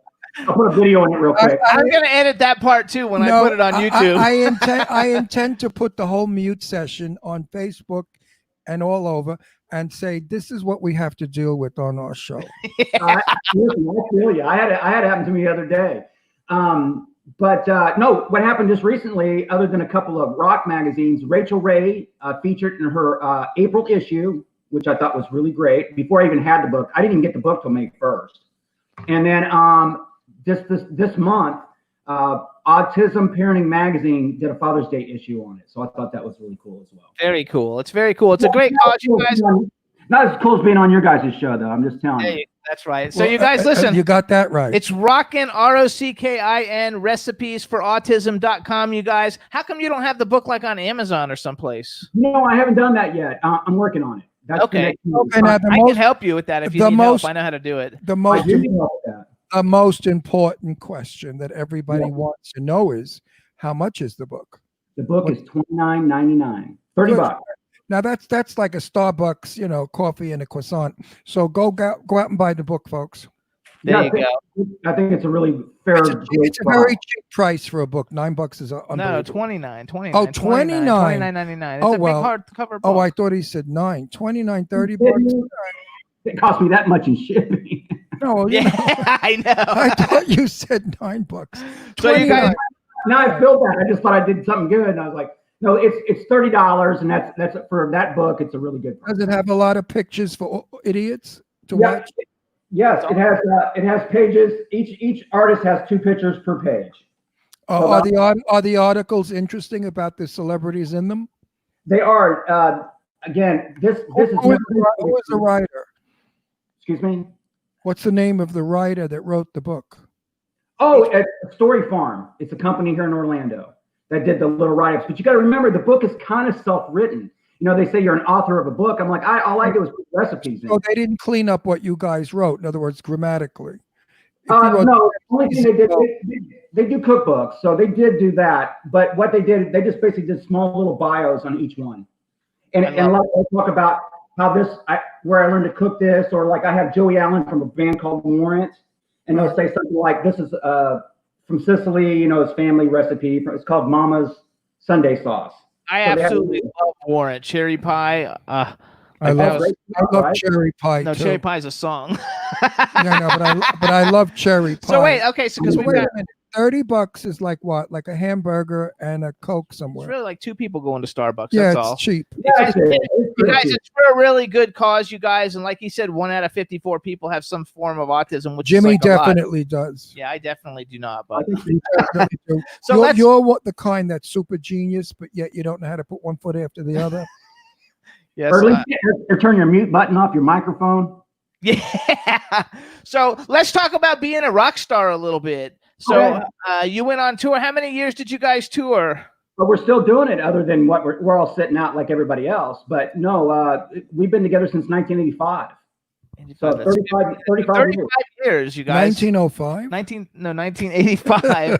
35 years. So like, did you guys get to go on tour with some other hair metal bands back in the day? Like I asked before, do people compare your music to Henry Mancini? And you never answered.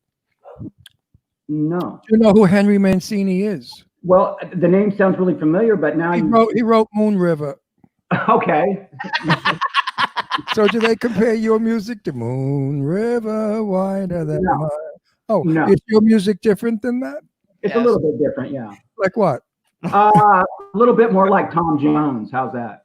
I love Tom Jones. Me too. So do you also roll up a towel and put it in your pants like Tom Jones? Now, can you confirm that that's a towel? Can you confirm that's what they said? That's what they said, because I don't know. Some people, I guess, knew what he had when he was hard, and it was nothing like the towel. I believe that. My mom, listen, I'll tell you, my mom just had a birthday, turned 71 years old, and she still has a get out of jail card with Tom Jones, because he had a birthday recently as well. So that's why I know Tom Jones. And he's such a nothing. My God, I think he's fabulous. I'm 80 years old, so tell your mother I've been around the bush. Many a bush. But in my younger years, and I decided one day I'd be gay, and I married Jimmy. But that's all bullshit too. But we really are married, though. We are married. Can't you tell? But wait, go back, because I was in the middle of a conversation, and you were like, so like, who have you guys toured with, and who are like your favorite, your favorite like hair bands? My band, I come from more of the White Snake. Warrant was always a good one. We just played shows with Warrant. I love Warrant. Didn't we have White Snake on? No, we're having Tawny Katane on. She's coming on. But wait, didn't White Snake come on? Jimmy? Huh? Did White Snake come on already? No. How come I know the name? Because we're gonna have Tawny Katane, and she was married to the White Thing guy, and she's like the star of his videos. Okay. She was supposed to go to the Suwon. Our guest before you was Suwon, and we went to the Oscar Gala, and Tawny Katane was one of the guests, but she didn't come. Yeah, no, I've met her a couple of times. She's pretty fun. Ron will like her. Yeah, get her stirred up. That's all I'm saying, right? She got big tits. What about like massive? Oh, good. What about like Skid Row? Like I always liked Skid Row. They're in the cookbook as well. The thing is, no, I mean we shared the same. I played Rocklahoma a couple years ago, and Sebastian Bach was on one stage, and we were on another. But mostly, what happened for me back in the early '90s, I had an Anheuser-Busch sponsorship, and they put us on the road, and we were playing bands with like David Lee Roth, or we did a show with Cinderella, or just off and off, a lot of one-offs. But like I said, just 2 weeks prior to the COVID thing, we did 2 shows back to back with Warren. So you knew Cinderella? Did you know Snow White too? Well, how about Pinocchio? Did you ever meet Pinocchio? I actually met Cinderella when I was younger at a Hard Rock Cafe when I was on vacation in New York, and they came in and ate, and they were eating at the table next to me. It was super cool. I was like, they're a little bit older than I am, I think.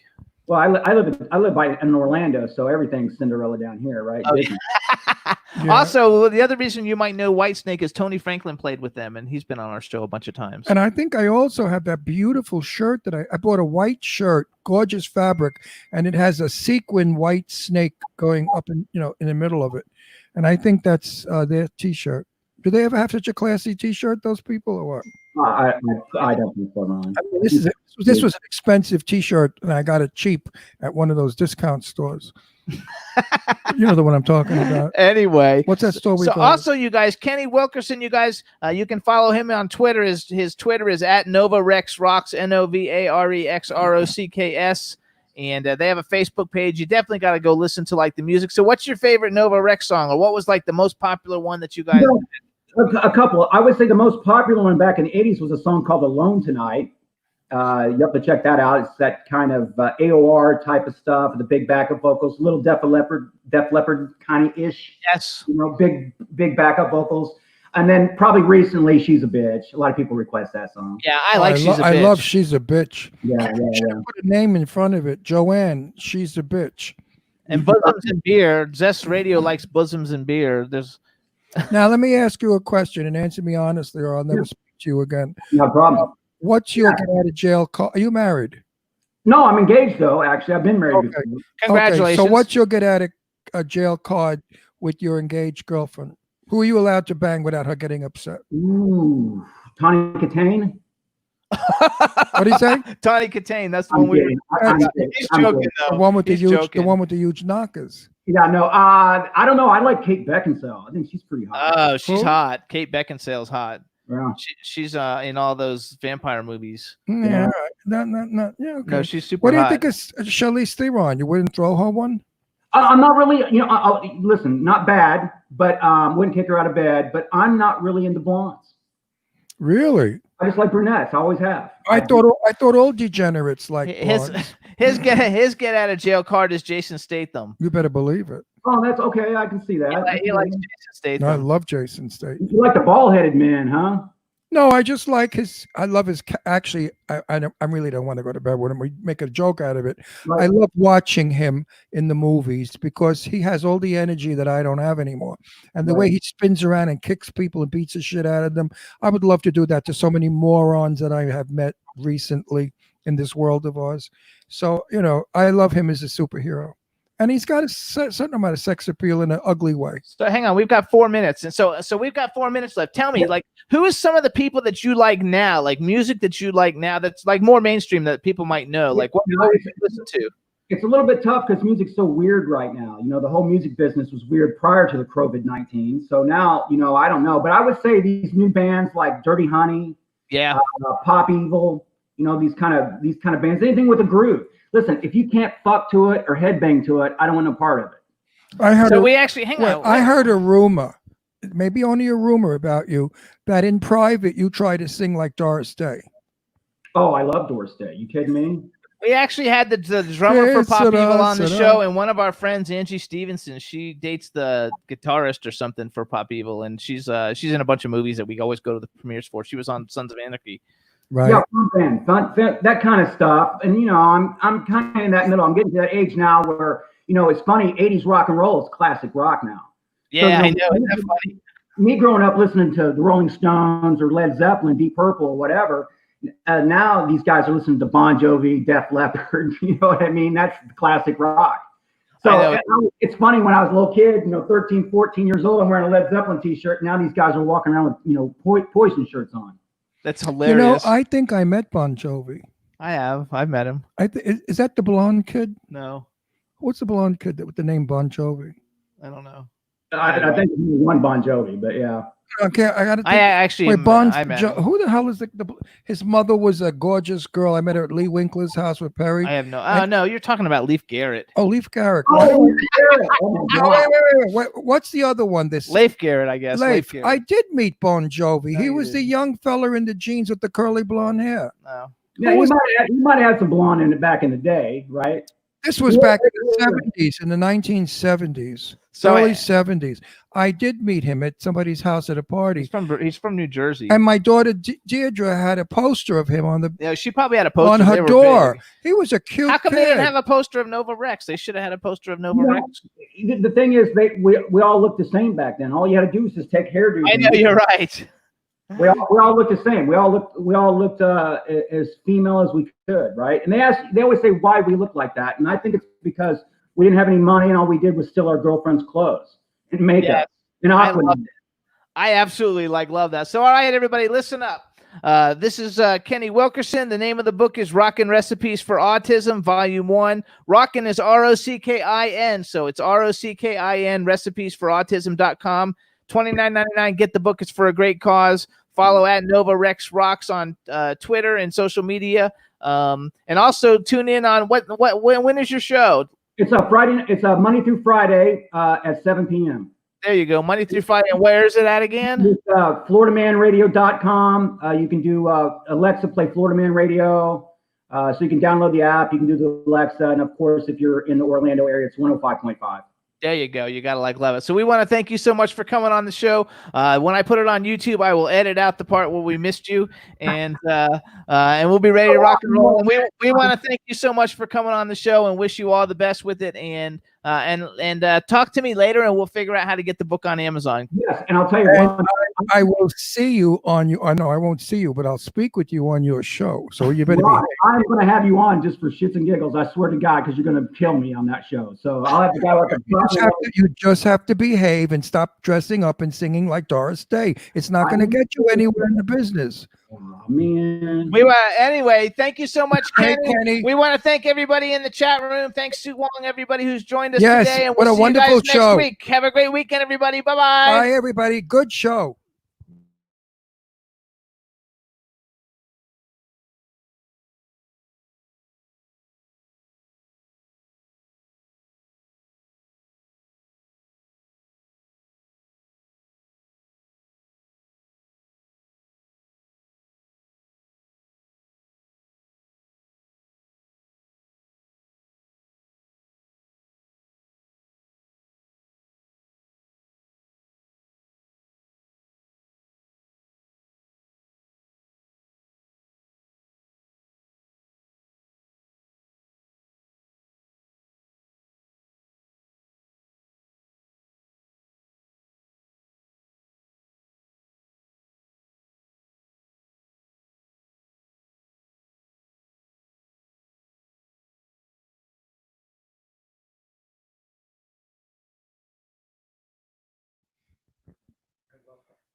Hey, Rebel.